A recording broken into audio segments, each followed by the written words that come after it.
pick up yourself and go. You will find it's all you need to do.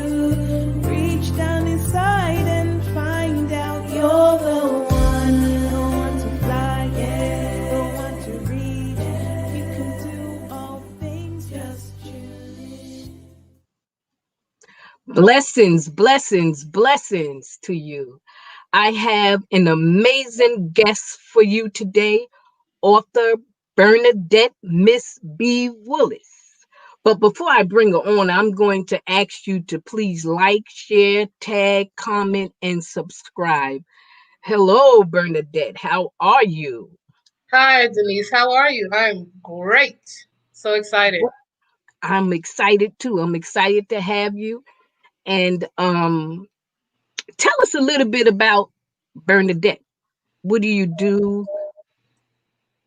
Well, my name, I was born, of course, my government's Bernadette Willis, but I call myself Ms B. And Ms B was a nickname that the children had gave to me that I worked with down at Tryon when I was an aide down at Tryon Center. So I have over 10 years of experience in substance abuse counseling. I've been doing that for many years. I come from a perspective of family addiction. So I've worked in many addiction and recovery centers in upstate New York. At one time, I was the supervisor at Green Correctional Facility. So my specialization is in addiction and alcoholism, and my specialization is in family addiction because that is my personal experience having addiction in the family. So I take the professional, the education, and the personal experience, and I use that to help people by giving them advice and someone to talk to about the challenges regarding family addiction. Right, right. That's wonderful. That's wonderful. Tell my audience and myself about Deborah's daughter. Deborah's Daughter. Deborah's Daughter is a book that I published, self-published in 2018 through Sims Books Publishing, and it's a coming-of-age book. I grew up in Roosevelt, Long Island. Shout out to the Rough Riders.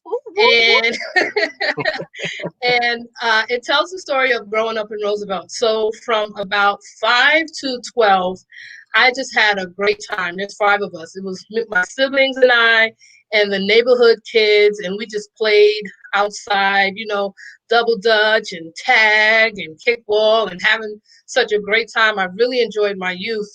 However, that took a major turn when I turned 12. And the major turn that happened was my mother was addicted to crack cocaine. So as a result of that, our family structure was separated. And I learned a lot from that experience. And so I take from that experience the things that I've learned, and I try to help people. At the time, or not at that time, I was very bitter, very angry, resentful, and I was that way because I didn't understand.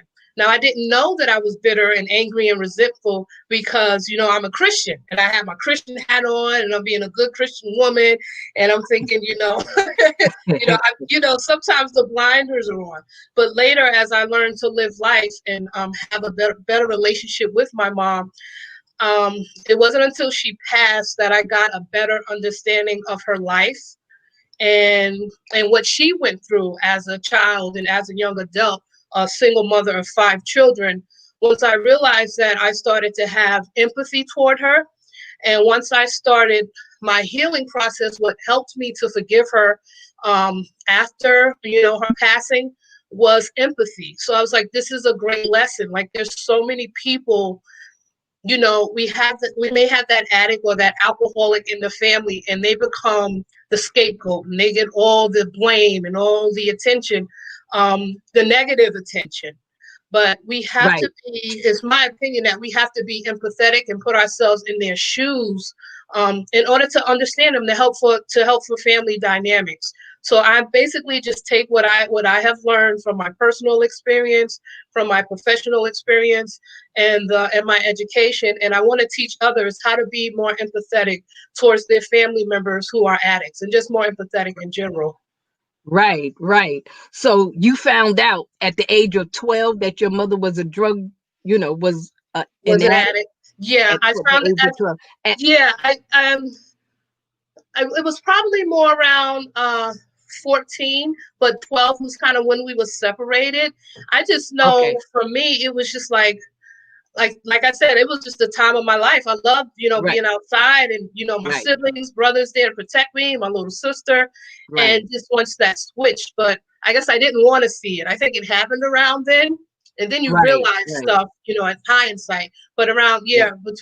about 13, 14 was when I 13. realized, Okay. because it started to take more of a negative effect on our Right, lives. right. Yeah. So around that time, did you feel like you were lacking in your life?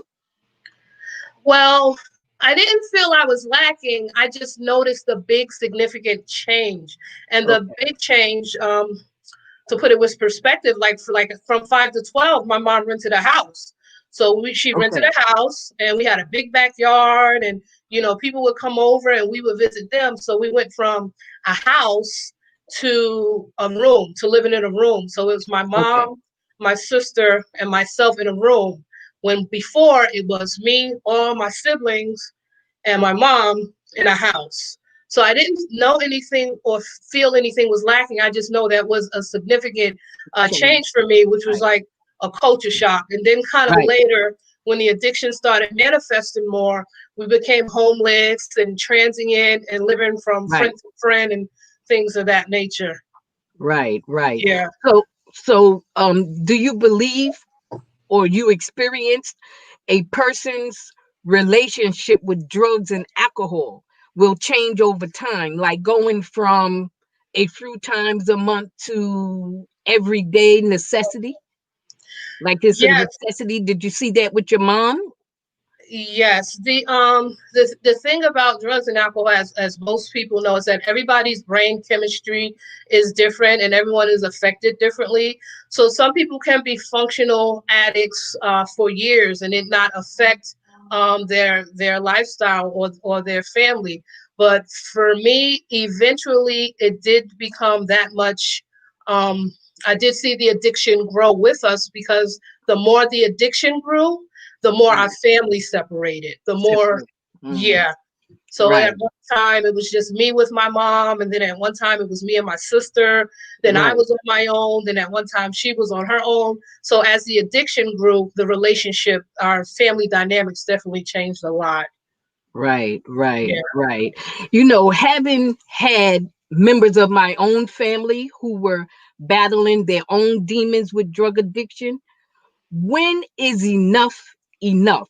What is the breaking point? And I ask that question because I am, I believe, being empathetic toward with them Yes.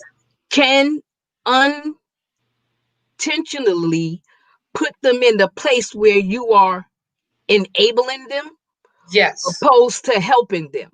Yes, yes, yes. One thing, I always get this question. One thing that's important about having an addict in the family is that they're not, if they have to make the choice themselves to want to get help. We can lead them, we can guide them, but they have to have that epiphany themselves. So for the person on the outside, when you're dealing with a loved one, it's basically you have to look within yourself to determine what your boundaries are.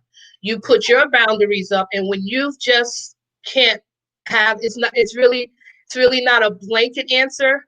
The person has to look within themselves with what they can put up with and what they Right, cannot. And right, it's like I do teach in empathy, but the number one thing about empathy is to be empathetic with yourself first. So right, if you feel that person is using, abusing, taking advantage, and you just can't take it anymore. Because some people have, I always say, uh, the older generation, and I'm talking like my grandmother, people who are in their 70s and their 80s, and I've seen this in other people. It's like they have people that come visit them, and they can be transient, homeless people. And I remember going to visit, and I'm like, why are some people are just very patient and right, they're all welcoming of everyone, but everyone is not like that.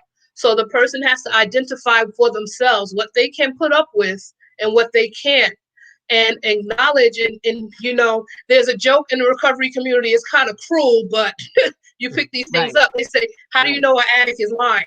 They say, well, they open their mouth.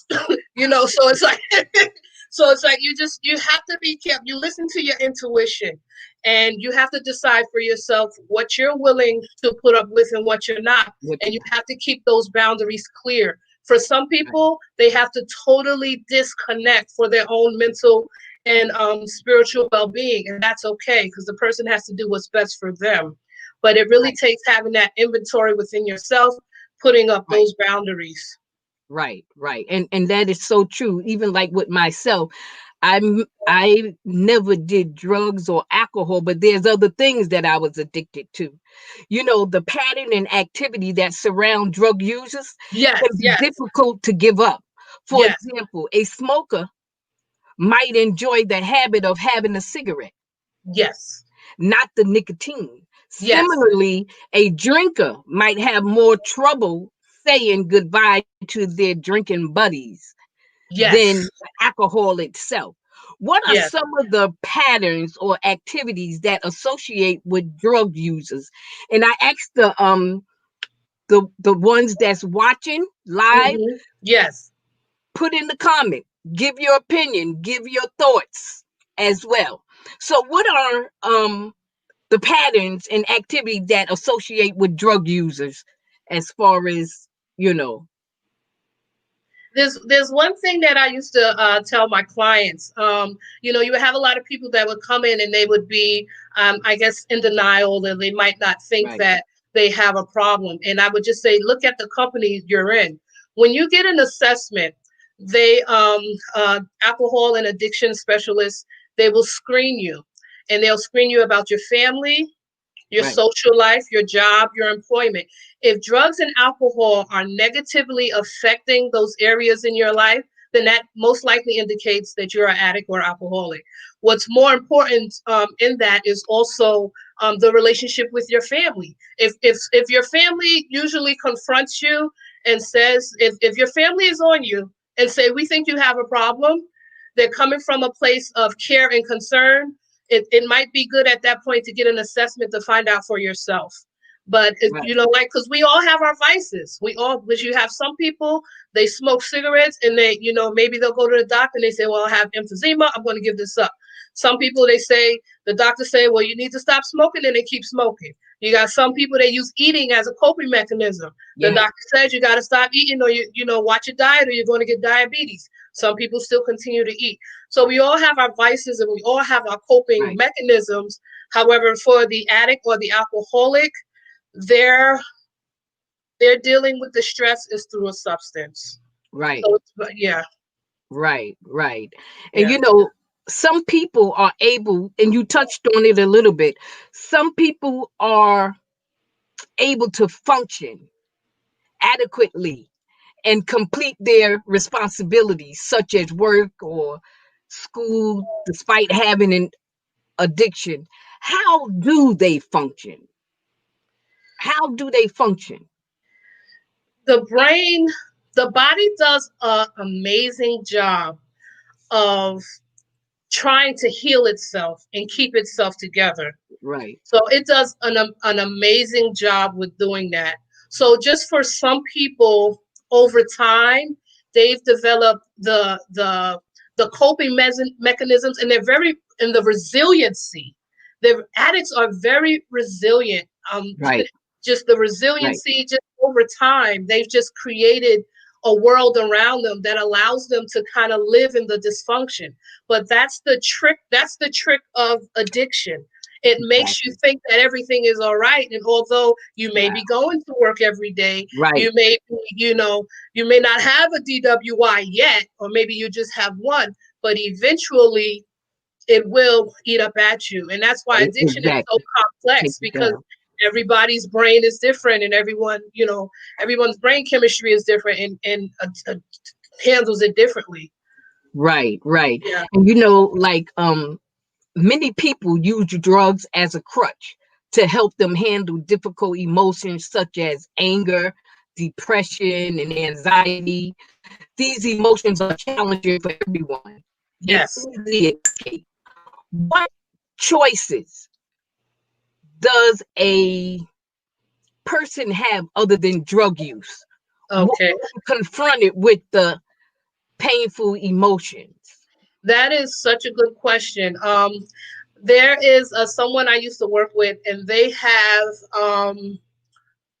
close to 30 years clean, and she was my Wow. coworker. And I remember being in the office and said, "What are all these cows up here?" She collects cows, pictures of cows, and um, cow figurines, and it's basically you replace it. You replace the drug with something else, and the more Right. healthy things you replace it with, the more easier it'll be. Some people gravitate to the spirituality.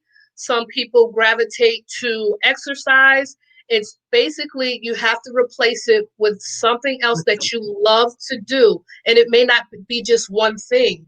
It may be two or three things, but you have to basically create a healthy addiction to something else. And then that's how they treat heroin addiction with another substance. Because yeah, it looks like we have a question. You see that, Nisi? How can you be a help to these who are in denial? For Veronica those, Altman. Hi, Veronica. For those who are in denial, the best thing you can do is just be there for them. The best you can do is be there for them. For some people they have to hit rock bottom. For some people that they don't. I kind of equate it to domestic violence. Say if I had a friend who may have been experienced domestic violence, what Right. they tend to do is try to separate the person. I always want to be there for that friend. So I eventually they may get it, but you have to be there for them. It's not your job to take them out of denial. Sometimes as good people, and a lot of times as Christian people, we want to do, God's work, but God may be through them on their own for their legalization on their own. Especially me as an older sister. And my sister wouldn't mind me saying that she is a recovering alcoholic. Our relationship was very clashy. Okay. And I was always on her about getting help, always on her. And once I gave her that privacy regarding her recovery, our relationship got better and her recovery process got better for her. If that person Amen. is in denial, whatever you practice, whether it's spirituality, you pray for them, you be there for them, you put up their boundaries, but it's not our job to take them out of their denial. It's their job to see the pain within themselves and for them to say, now that first step, I'm powerless. And once they can admit that powerlessness, that's when they may accept help. So Right. it's not our job to get them out. We can kind of bend them, but it's just my opinion from my experience. As long as you can, just be there for them, because it's not our job to take them out of denial. They have to pull it out for themselves. When they figure it out for themselves, the more likely they are to stay clean.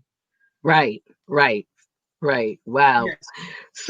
Some people say that addiction is a disease and others believe it's a choice. What do you think and why? And those that's watching live, you can answer the question as well. Addiction is a disease. It is a family disease. It is an inherited disease. This has been proven over and over again.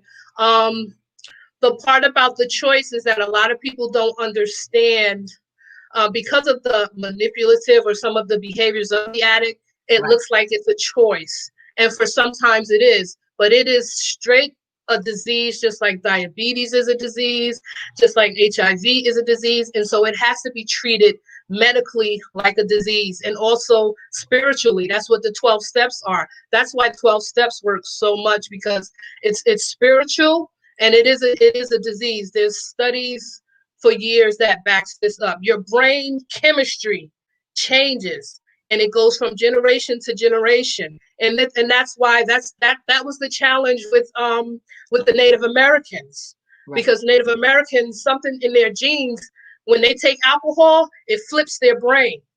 It flips their Mm. brain. So it is, and that's why, you know, some Native Americans, they have struggles with alcoholism.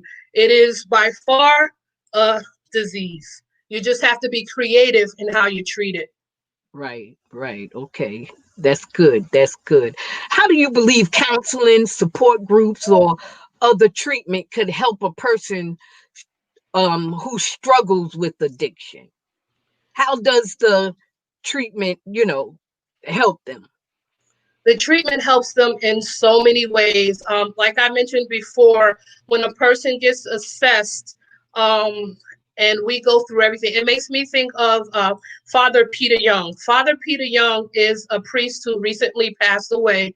He is the founder of the Father Young Housing Industries and Treatment. He does housing. He creates jobs, and he creates treatment programs, and it's called the three-legged stool. He's also responsible for the ASAP program in the New York State Department of Corrections. All those areas have to be addressed: the legal, the family, the spiritual, the social. That's how treatment works. So a lot of people believe, say you have a family member and, they've come to the epiphany that they want help, and they go to treatment and they do 6 or 9 months, and then they come back out and they relapse again. And the family is like, well, what happened? You went to treatment. Most people don't get it right the first The time, first time. because all those things have to be addressed: Right, family, psychological, mental health, all that. And it takes a few go rounds. It takes a few treatments for some, not for all, for them to finally get to the root of what of led to choosing the exactly. substance in the first place. And a lot of that stems from childhood Yes, traumas. yes, Yeah. yes.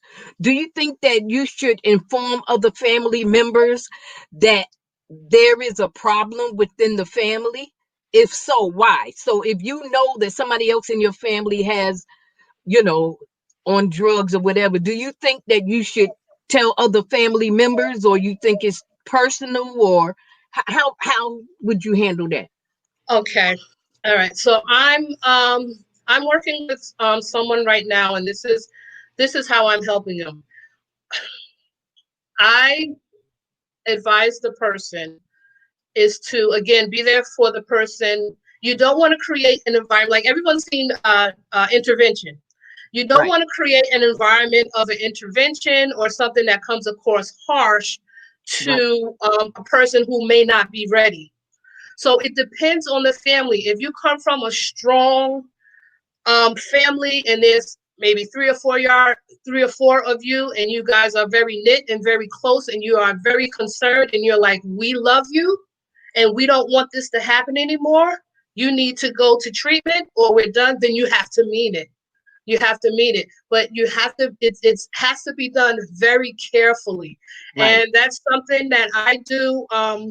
Like I said, I have the experience, I have the education, and I have the personal experience, but that's what I do. And that's why I have my podcast. If you have a family member and you're not sure how to deal with them, you can send me an email, and I will be more than happy to give you some advice on how to do that. And then we can, anonymously, of course, and then we can put the tools together to help you and your family members. But it's a very fine line. I wish there was a one-way answer, but everybody is different. Everybody is Everybody different, is right? different. And that's Yeah. what most things, everybody is different. Yeah. Um, what advice would you give a person, someone who recently found out that, well, you actually just answered that one, friend or coworker in use of drugs? What advice would you give the person? If the person came to you and they said that they realize that they have this problem and they're willing to get help for it, Right, just be ready for a bumpy ride. And I'll tell you, it may get worse before it gets better, but it can get better if the love, or when the love is unconditional, because addiction um, is very intricate. So what I would advise them is that if this is someone in your life that you plan to have them in your life, and you don't want to let them go, be ready for the ride. However, be ready to have those boundaries within yourself, to put them up, to be able to still be there for them without it allowing to tear you down, if that's something that you can do. But it can be done. There are a lot of people who are in relationships with addicts, and some, it can be done there. And that's what Al-Anon is for. Al-Anon is a support group for people who have family members with addiction. So if you just Google Al-Anon, ALA-NON, there are a lot of services available, information that is available. Also, the New York State Office of Alcohol and Substance Abuse Services, their website has a plethora of information for family members. So help is available. Help is, you don't have to watch your family suffer alone. You don't have to suffer with the addict as they suffer. Again, it's putting up that boundary. Putting up the boundary. Yes. Wow. This is good stuff. This is good stuff. I know that the ones that's watching live and the ones that's going to watch the replay, I know that it was very, very informative to them. And Bernadette, I want to thank you for sharing and appearing on the Denise Newsome Show. I would like to thank my audience for tuning in live, and the ones that's going to be watching the replay. Thank you so much. And I ask you to please join us next week. I have a great lineup of singers for you. The Denise Newsome Show first Christmas concert. I am so excited. There will be a flyer coming out real soon. Thank you again. Thank you, everybody. And I ask you to stay safe and have a blessed night. Thank you. Thank you, Nisi. Good night, everybody. God bless. God bless.